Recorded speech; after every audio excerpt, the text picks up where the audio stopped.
Today I'm reviewing the Biore UV Aqua Rich Watery Essence. And really quick, I just want to say I purchased all these products with my own money. I'll never waste your time with sponsored ads or videos. So if you want to help support the channel, check out nobsbeauty.com. Check out my Patreon community or click on the Amazon link below.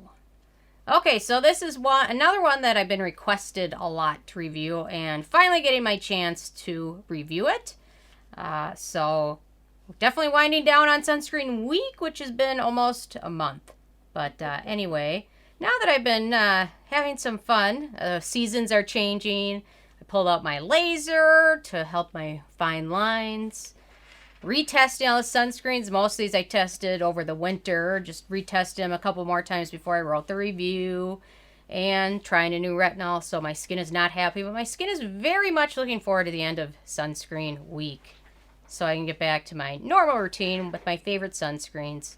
So, anyway, okay. They call this an updated version of Biore's most loved UV Aqua Rich Watery Gel SPF 50. It's powered by the innovative Micro Defense formula to prevent uneven application. The colorless essence forms an invisible waterproof shield on skin without feeling sticky. Hyaluronic acid, royal jelly, and other moisturizing ingredients keep skin comfortable and hydrated and excellent as a primer. And I agree with some of those, not all of them though. But okay, let me get to my first criteria on the Sarah score scale, and that is packaging. And just a simple squeeze tube bottle, nothing too exciting about it, but anyway, that's about it. Yeah, and it's got the batch number up top. Yay. Okay, in terms of denatured alcohol, this is, again, one of the bigger issues with Biore. And, you know, they have some great sunscreens that everyone loves, but alcohol tends to be a pretty popular ingredient for them to use. And in this one, denatured alcohol is the second ingredient, making that a quite heavy formula with alcohol. It also contains polyvinyl alcohol, which is used to give products a thin plastic protective coating. It's used more commonly in like the peel-off masks that Basha has. They all have the peel-off masks. So anyway, I assume that's their micro defense formula, their innovative micro defense. I'm assuming it's the plastic. So anyway, although it doesn't feel like plastic, but you can tell there's definitely a layer on there. So then in terms of fragrance, unfortunately, fragrance is in this formula. It has a floral scent. It's not super strong, but it is very noticeable, and it doesn't dissipate much after you apply it.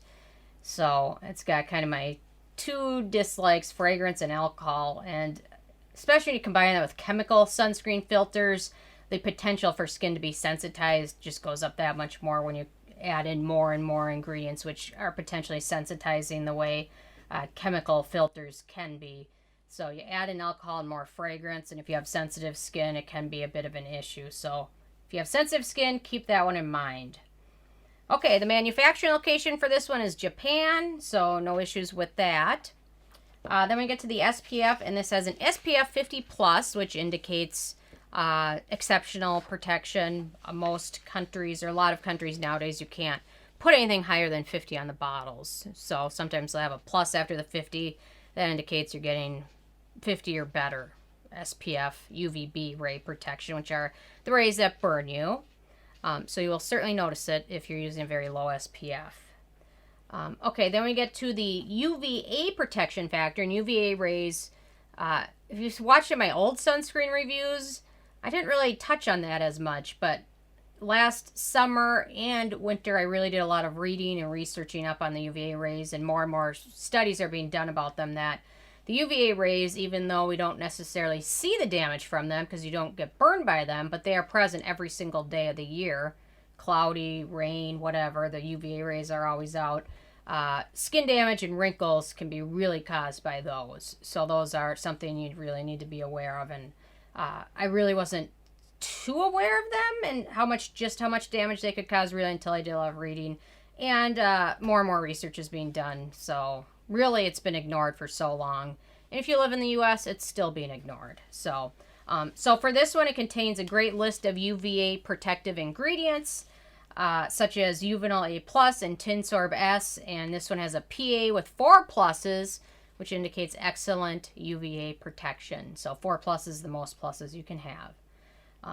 Okay, then we get to the filters used, and we've got oxonate, which is also known as Uvinul MC80, or also Eusolex 2292. There's like 80 different names for every chemical filter. It's kind of insane. So that is a clear oil-soluble liquid that is commonly used as a chemical sunscreen, which absorbs UVB rays. So good one for the SPF factor.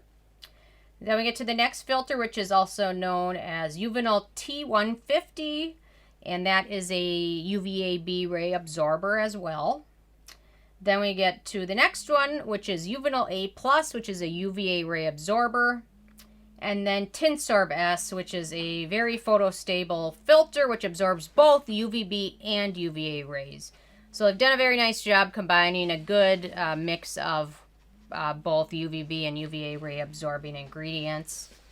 Okay, then we get to the white cast, and this one is really nice. Once you smooth it into skin, it is clear. It doesn't have any white cast, nothing noticeable at all. It applies totally clear, which doesn't happen very often for a sunscreen. So this one's really nice. So if that's a main issue for you, that's a nice sunscreen to have because there's no white cast whatsoever with it. So very good option.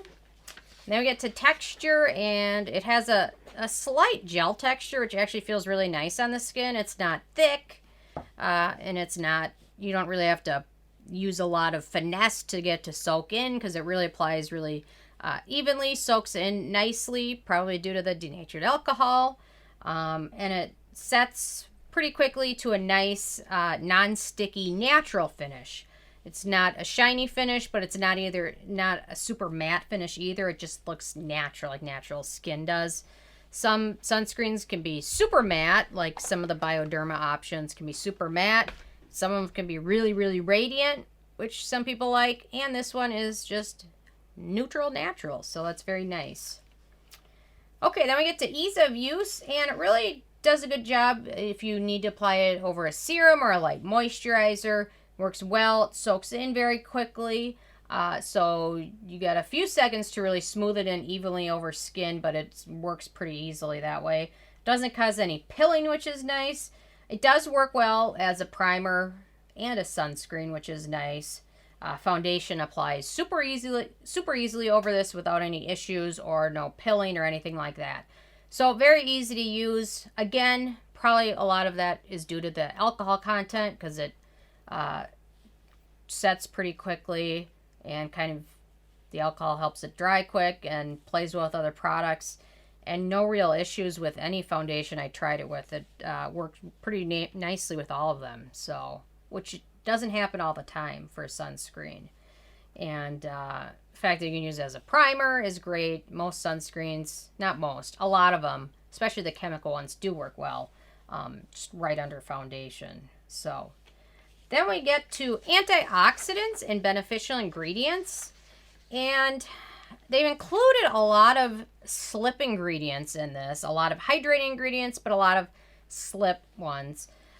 They've got a few good ones: xylitol, which is a good hydrating ingredient, agar, which is a polysaccharide, which is obtained from seaweed or algae, which is good for conditioning skin.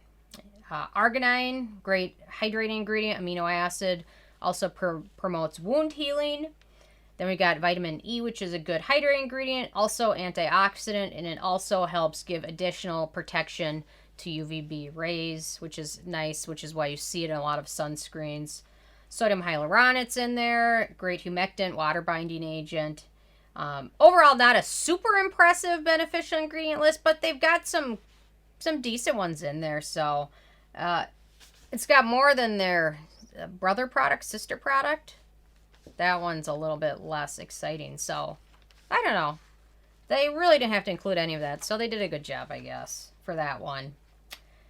Then we get to acneogenic ingredients, and we've got a few. We've got isopropyl palmitate, which is also a fungal acne trigger, dimethicone, cetanol, and then palmitic acid. So not a super long list, but there still are a few ones in there. So if that's a major concern of you, there are some sunscreens which are much more friendly for acne-prone skin. Although this one, in my opinion, isn't bad. But the Make Prem Defense Me UVB UVA Ray Gel, that one was pretty great for acne-prone skin. Okay, then we get to animal testing, and unfortunately, Biore is not cruelty-free. They are sold in mainland China where animal testing is required. Then we get to performance, and it performs nicely. It will certainly do an excellent job protecting your skin from sun damage, UVB and UVA ray damage. It will do a great job with that. It lasts well. It doesn't get greasy. It doesn't really affect the foundation you're wearing over it. So that's nice. It doesn't prevent it, or it doesn't allow the foundation. Like some of them end up looking greasy and kind of slide off. Some of them can be way too drying and your foundation ends up looking cakey and crumbly. So this one does a good job with that. You don't have any of those issues. It doesn't really cause instant dryness. Although by the end of the day, my skin does feel a bit sensitive. Not necessarily when I'm wearing it, but when I go to remove it and cleanse it, sometimes my skin feels a bit sensitized just from cleansing, and even in my evening routine after removing it, which I'm assuming is from the alcohol, which can just be drying for your skin. So it's nice that when I was wearing it, my skin felt fine, but when I went to remove it, my skin was not quite so happy. And then after I stopped using the sunscreen, all of that ended. So personally, this is a sunscreen, like, I don't know, if I had somewhere important to go in the middle of the summer, I guess I would wear this, but I wouldn't use it every day just because my skin does get too dried and too sensitized, especially day after day after day. But I think I can get away with using it once or twice during a week and be fine. So, although always using this over a really good moisturizer and serum will also help kind of prevent some of the effects of the drying alcohol. Okay, then we get to price, and this is the full size, which is 1.69 ounces, 50 milliliters, and it retails around $14 on all the K-beauty sites. It varies from like $9 some places you'll see it like $25, and $14 seemed to be about the average, which ended up being 28 cents a milliliter, making this one of the more affordable sunscreen options per milliliter. So, it's got some good things going for it. So, overall, a 15 being a perfect score. This one got 11. It's got some good things going for it, but just for someone with sensitive skin on a daily basis, I don't think this one's a good option. Once in a while, no problem, but day after day after day, I think your skin can end up getting sensitized the more often you use it. So, certainly I'll come back and use it here and there, but not every single day in a row, ever again. And I think I was testing this one out in December as the weather is getting colder, and my skin was not happy. My skin's never that happy, though, anyway. Okay, so I'm interested in hearing from you guys if you had a chance to try this out and what your thoughts are. So leave a comment. I love hearing from you guys, and stay tuned for more later. Live stream. Oh, and be sure to check out the live stream on Saturday, May 2nd at 2 p.m. Central.